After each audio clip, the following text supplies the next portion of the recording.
Gold hub తాకట్టులో ఉన్న బంగారాన్ని విడిపించి కొనబడును. అదే రోజు ఆన్లైన్ ధరకు కొని డబ్బులు ఇవ్వబడును. బ్రో, పవన్ కళ్యాణ్ గారు ఈ రోజున డిప్యూటీ సీఎంగా ప్రమాణం చేసిన తర్వాత కూడా మొదటి ఫైల్ కూడా సంతకాలు పెట్టడం అయిపోయింది. ఏమనిపిస్తా ఉంది యాజ్ ఎ ఫ్యాన్గా? అదే ఫ్యాన్గా అయితే మొత్తం ఇప్పుడు కొత్త ట్రెండ్ వచ్చింది. మొన్నటిదాకా సీఎం అంటే సీఎం దాకే లెక్క ఉండేది. ఇప్పుడు సీఎం అంటే డీసీఎం అని వచ్చింది. కొత్త బ్రాండింగ్ అదే అది పడిపోతుంది. డీసీఎం అంటే తెలిసిందేగా, గుద్దేసుకో దేని గుద్దినా కానీ ఇబ్బంది లేదు మనకి.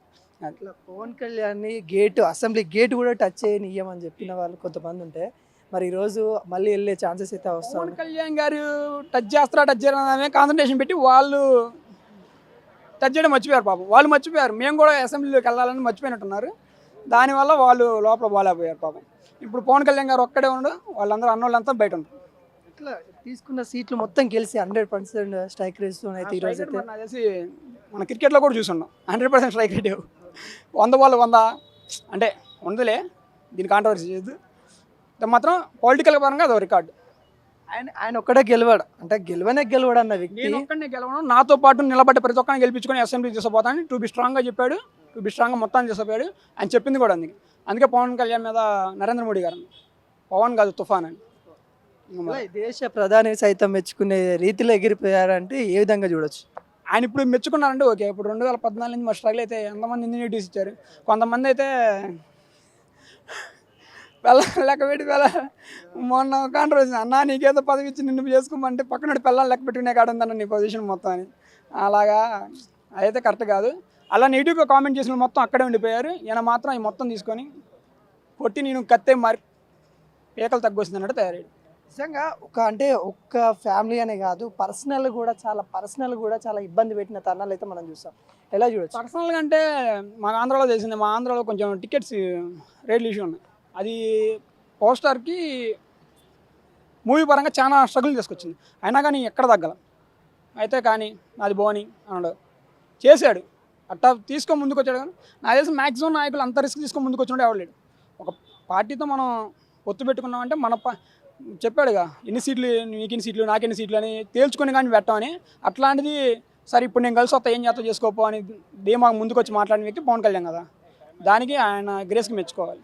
ఇట్లా మెగా ఫ్యామిలీలు అంతా ఒకవైపు ఉంటే అల్లు అర్జున్ గారు ఇంకొక వైపు ఉండి వాళ్ళ ఫ్రెండ్కి సపోర్ట్ చేయడం ఏ విధంగా చూస్తారు? ఆయన అసలు చెప్పలేదు కదా తనంతటా తనగా. కాకపోతే ఏంటంటే నా ఫ్రెండ్ అని చెప్పాడు. కానీ అడిగి వెళ్ళి ఈ పార్టీకి ఓటేయండి, ఈ గుర్తుకే ఓటేయండి అనే ప్రచారం చేయాల. శిల్పారావి నా ఫ్రెండ్, చూడండి మంచి నాయకత్వ లక్షణం ఉన్నాడని చెప్పి అట్లా పబ్లిసిటీ చేశాడు తప్ప అంతకుమించి కాంట్రవర్సీగా ఏం చేయలేదు. దాని మీద మనకి ఏంటంటే మనం ఫ్యాన్స్ అని చెప్పుకుంటాం. మూర్ఖత్వం మీద అది ఇది అని చెప్పి ఎగురుతారు. కానీ అల్లు అర్జున్ గారు మాత్రం తక్కువ యాక్టరా, మంచి డ్యాన్సర్, మంచి యాక్టర్. ఆయన మాత్రం తక్కువ యాక్టరా. కాంట్రవర్సీ చేయడం తప్పన్న. అది మాత్రం కొంతమంది పవన్ కళ్యాణ్ ఫ్యాన్స్ అని చెప్పుకొని ఆయన మీద నెగిటివ్ ట్రోల్స్ చేస్తున్నట్లుగా అది తప్పు. నాకు చేసినంత వరకు అయితే దానివల్ల ఏంటంటే మీరు పవన్ కళ్యాణ్ ఫ్యాన్స్ రా అని అందరమే పడుద్ది. తను సినిమాలో ఒక రేంజ్కి తీసుకుపోయిండు. అదేవిధంగా ఈ రాజకీయాన్ని రాష్ట్రాన్ని కూడా ఒక రేంజ్కి తీసుకెళ్తానని నమ్మకం ఉందా? అన్న దాంట్లో మాత్రం ఏం లేదు. ఎందుకంటే ఇంకా అది మాకు వేరే లాంగ్వేజ్లో వస్తే మాత్రం కేసీపీడీ అనమాట. పాలిటిక్స్ల పరంగా చూసేమన్నారుగా, మూర్ఖత్వంతో ఏదేం చేసుకునే వ్యక్తి ఆయన.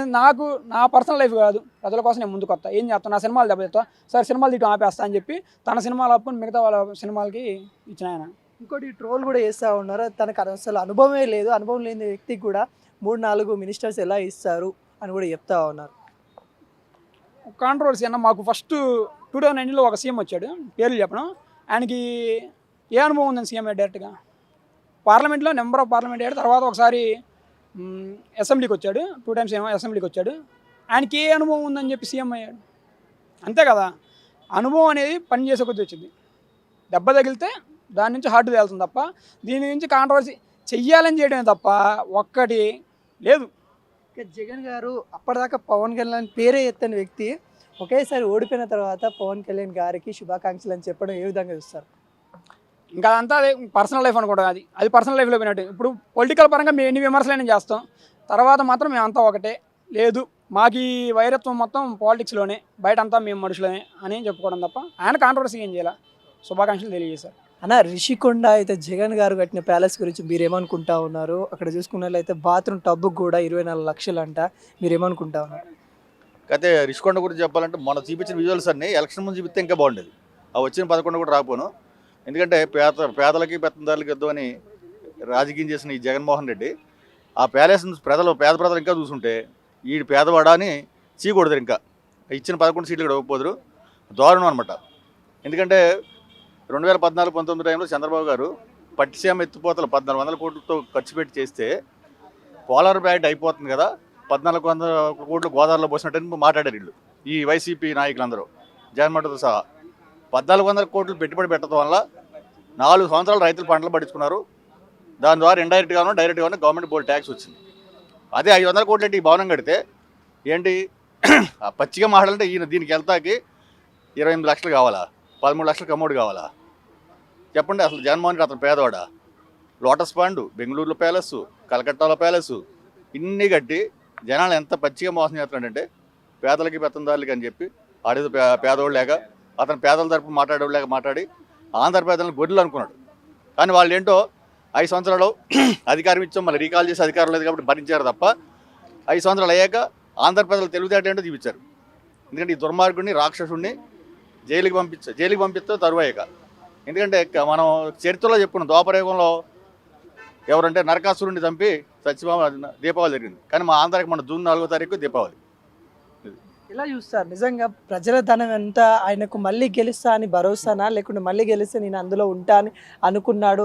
అందులో మొన్న ఇదైతే కూటమి గెలవకుంటే ఇంకా ఎంత అరాచకం చేసేవాడు అనుకుంటారు. కూటమి గెలవకుండా ఉంటే ఇక అరాచకాలకు అంతే లేకపోను. ఎందుకంటే నేను ఏ అరాచకం చేసినా ప్రజలు యాక్సెప్ట్ చేశారు కాబట్టి నేను ఎంత దూరంలో పర్లేదు, నా వెనకాల రాని వాళ్ళందరినీ లేపేసినా పర్లేదు అనే ఉద్దేశంలో వెళ్ళేవాడు. ఎందుకంటే మనం కొన్ని విషయాలు చెప్పకూడదు తప్ప తండ్రి ఎలా చనిపోయాడో మనందరికీ తెలుసు, బాబాయ్ ఎలా చనిపోయాడో అందరికీ తెలుసు. కానీ అది విషయం బయటికి కొంతమంది చెప్పలేకపోయారు తప్ప. దయచేసి మీరు అర్థం చేసుకుంటే పూర్వం చరిత్రలో ఉన్నాయి.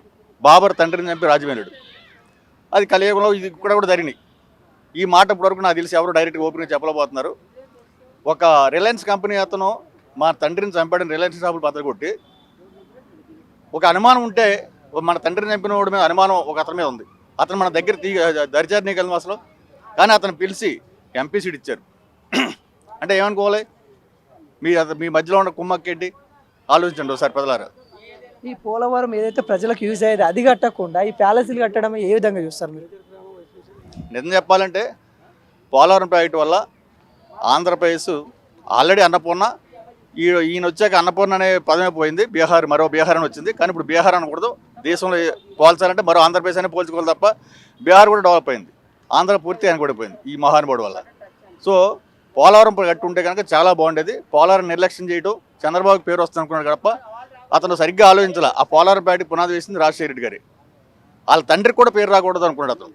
మీకు ఒకటే ఉన్న తండ్రి మీద ప్రేమ లేదు అతనికి, ఓన్లీ వాడుకున్నాడు అంటే తప్ప వైఎస్ఆర్ పార్టీ అనే పదమే పోయి జగన్ పార్టీ అనే కాడికి వచ్చేసింది. అది సాక్షి టీవీ అమలం చూడండి మీరు, రాజశేఖర రెడ్డి ఫోటో కూడా తీశాడు. అంటే తండ్రి మీద అతను ప్రేమ ఉందంటారా? లేదు, అతను ఓన్లీ జగన్ అనిపించుకోవాలి, తన మోనోపలి అంతే.